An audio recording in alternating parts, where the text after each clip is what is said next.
खुलुमबाय knowledge media and analysis आव नोंथांखौ बरायबाय।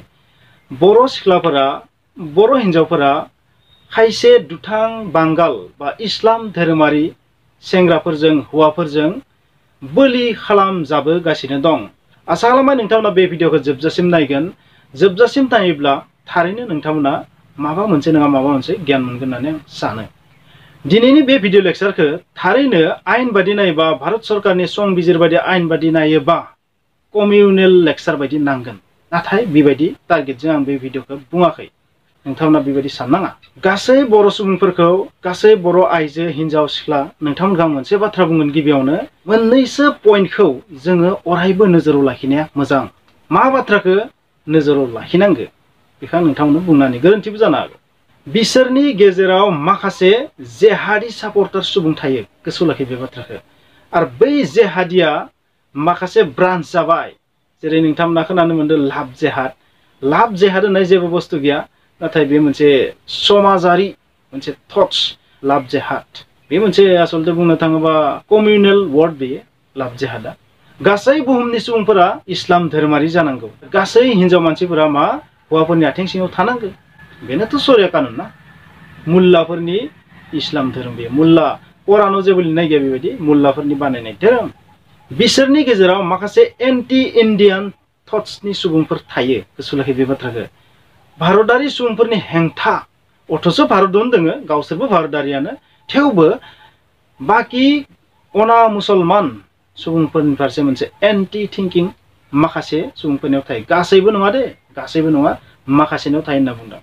जुदि गासैबो जानायमोनबा दिनै मिसाइल मेन एपिजे आब्दुल कालामा जोनोम जानाय नङामोन।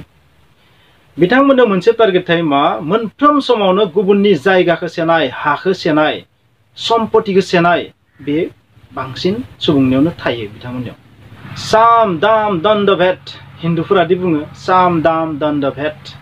बेखौ हिन्दुफोरा आथिखालाव बांद्राय बाहाया। गाज्रि मुसलमान दुथां सुबुंफोरासो बांसिन बाहायसै।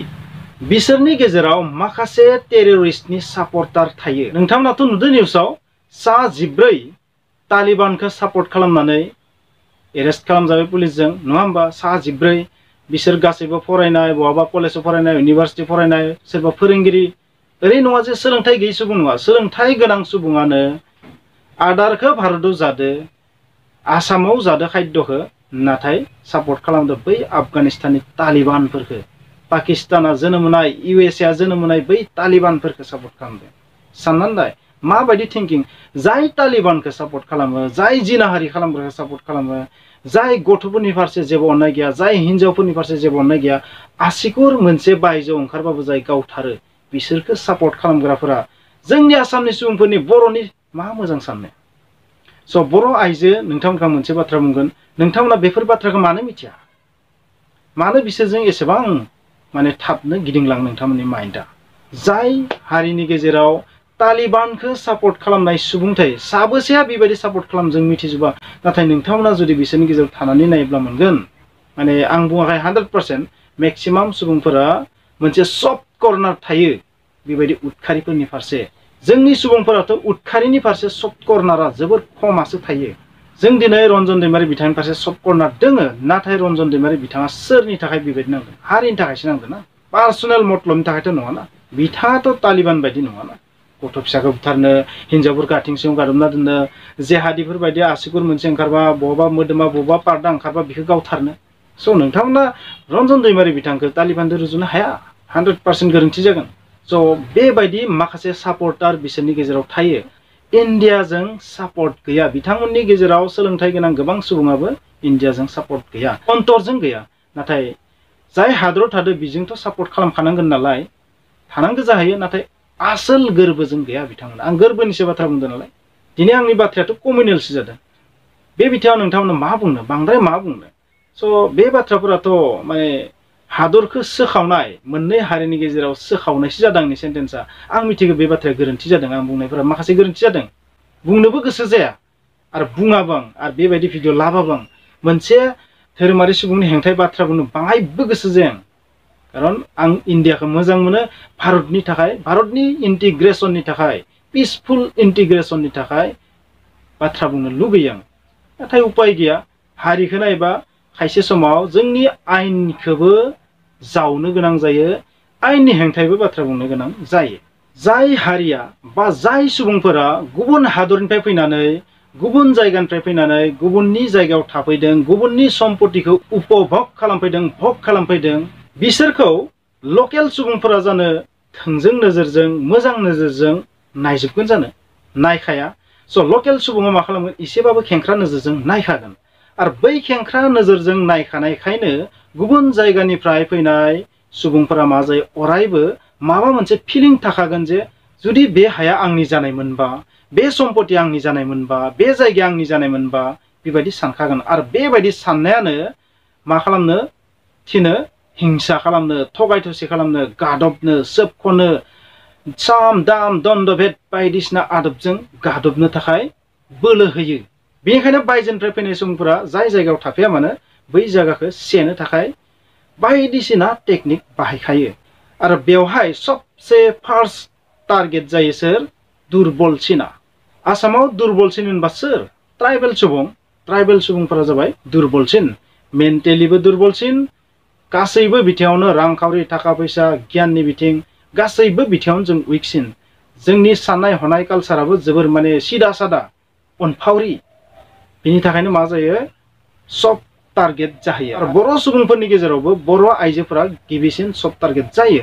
मानो होनबा जोंनि बर' आइजोफोरा बेबायदि गुबुननिफ्राय फैनाय सुबुंफोरा बा गुबुन जायगानिफ्राय फैनाय बा गुबुन धोरोमारि सुबुंफोरा जोंखौ जे गादबनो नागिरदों बे बाथ्राखौ थाब फिलिं खालामनो हाया। नोंगो बिसोरो गाज्रि, माने गाज्रिखौल' बुङो, खुगाजों बुङो, नाथाय अन्तरजों बुंनो हाया।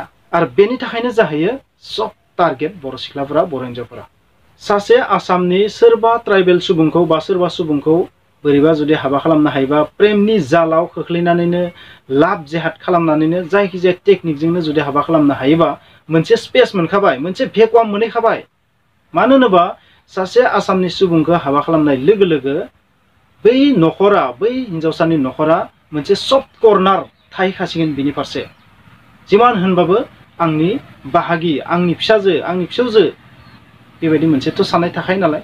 ओंखायनो मा जाहैयो? मोनसे सफ्ट कर्नार, स्पेस, भेकुवाम क्रिएट खालामना होनाय बायदि जाहैयो। बिसोर मा खालामगोन? हाबाथ' खालामगोन, नाथाय गासैबो थांखिफोरा सल्भ जानायनि उनाव टर्चार खालामनो स्टार्ट खालामगोन, गुबुन हिन्जावजोंनो स्टार्ट खालामगोन।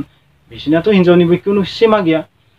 टर्चार खालामगोन, फानहरगोन, बुथारखोमानानै दोनगोन, बुथारखोमानानै बेमार जाना थैदो, सुइसाइड जाना थैदो, बायदिसिना बेबायदि बाहाना बानायगोन। भारत सरकारनि आयेन बायदि बर' सिख्ला आइजो नोंथांमोना मोनसे बाथ्राखौ दानियाबा आंखौ निस्सय बुंनायनि चान्स थाहैबाय। मा भारत हादरनि आयेना मा बुङो? भारत हादरनि आयेना बुङो मा? गासैबो धोरोमारि सुबुंफोरजों हाबा जानो हागो, प्रेम खालामनो हागो। आरो बेनो जाबाय गोग्लैसोनाय हारिफोरनि थाखाय मा? सबसे गिदिर जेंना। बेनिखायनो नोंथांमोना बे आयेननि असिला लानानै निस्सय आंखौ रायनोबो हागो। जायखिजाया सुबुंजोंनो जों हाबा जानो हायो, जि गोसो बेखौनो खालामनो हायो। नाथाय आङो मोनसे बाथ्रा बुंगोन। नोंगो आयेना बेबायदि बुंदो, नाथाय नोंथाङा मोनसे बाथ्राखौ मिथिनानै ला। जोंनि हादराव, जोंनि भारत हादराव जाय आयेनफोरखौ बानायनाय थांदो, बे आयेना बांसिन जौगानाय हारिखौ टारगेटआव लानानै बानायनाय, गोग्लैसोनाय हारिफोरखौ नोजोराव लाखिनानै बानायदों होनना बुङो। नाथाय माखासे बिथिंखौ गोग्लैसोनाय हारिखौ नाहरनानै बानायनाय जाया आयेनखौ। बे बानायनाय आयेना जानो जाय सुबुङा 1 लाख 2 लाख बेफोरबायदि हारिनि थाखाय माबा एक्सेप्टेबल जागोन। बे आयेना जानो प्रटेक्ट खालामगोन बे हारिखौ। जोंनि बर' सुबुंफोराथ' बाय बुरजाबावसो, नाथाय खायसे सुबुं दोङो जोंनि आसामावनो जोबोर खम सुबुं सानखोआ। स' बै आयेनफोरा बिसोरनि थाखाय जानो माबा प्रटेक्सन लाबोगोन। बै आयेना जानो गोग्लैसोनाय हारिनि मोनथाय, समाज बेबस्था, बिसोरनि जि अस्तित्व बेखौ होबथानायाव जानो बेबायदि आयेना माबा मोनसे हेल्प खालामगोन। आयेनखौ साननायनि सिगांनो आयेननिख्रुइबो गेदेर हारिया। गासै बर' सुबुंफोरखौ, बर' सिख्ला आइजो नोंथांमोनहा मोनसे बाथ्रा बुंगोन। हादरनि आयेननिख्रुइबो फार्स्ट हारिया गेदेरसिन। हारिनिख्रुइ हादरा गेदेर नोंगो, हारिनिख्रुइ हादरा गेदेर नोंगो, नाथाय आं बुंदो आयेन। आयेननिख्रुइ हारिया गेदेर, हारिनिख्रुइ हादरा गेदेर। आयेनखौ जों गोसोबा सोलायनो हायो, बानायफिननो हायो। नोंथाङा जुदि सानदोंबा बेबायदि थांनायाव मा खहा जागोन? आंहासो खहा जागोन, आंनि न'खरासो खहा जागोन। नोंहाथ' खहा जाया, नाथाय जातिया खहा जायो, जातिया बदनाम जायो।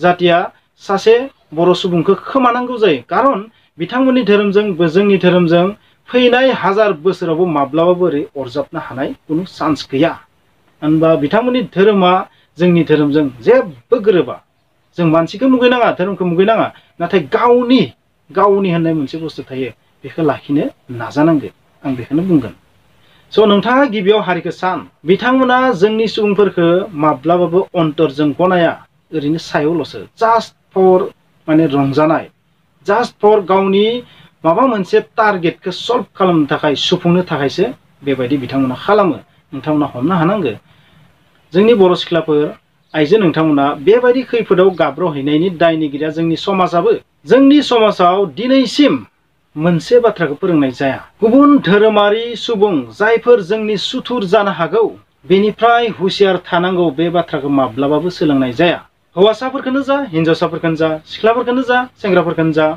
माब्लाबाबो फोरोंनाय जाया बेबायदि बाथ्राखौ हुसियार थानांगौ आरो बे बाथ्राखौबो फोरोंनाय जाया माबे धोरोमारि सुबुङा जोंनि जोबोर थाबैनो खहा खालामनो हागौ जों सोरनिफ्राय हुसियार थानांगौ माबे धोरोमारि सुबुंफोरनि गेजेराव बांसिन गाज्रि सुबुं दं बे बाथ्राखौ माब्लाबो जोंनि बर' समाजाव फोरोंनाय जाया जाबायदि इस्लाम धोरोमारि सुबुंफोरनिया मस्जिदाव माखासे बाथ्राखौ फोरोङो जोंनिया बेबायदि माब्लाबा फोरोङा खारन जोंनि कालसारानो ओरैबायदि गासैबो सुबुंखौ अननाय जों अनफावरि अनसुलिजों जोंनि बर' सुबुंफोरा रावखौबो मुगैया अन्तरजों रावखौबो मुगैया सा रागा जोंनो हागोन नाथाय गोरबोजों मुगैनाय कालसारा जोंनियाव गैया आरो बे कालसाराबो जोंखौ गोबां खहा खालामदों दिनैसिम जोंनि साफ्रोम सुबुंनि गोरबोआव उन्दै बैसोनिफ्रायनो जोंनि साननाय हारिमु जोंनि फोथायनाय जोंनि साननाय हारिमु जोंनि कालसार बेयो गुबुन साननाय हारिमुजों गुबुन हारिनि साननाय हारिमुजों माबादि गोरोबा मा डिफारेन्स दं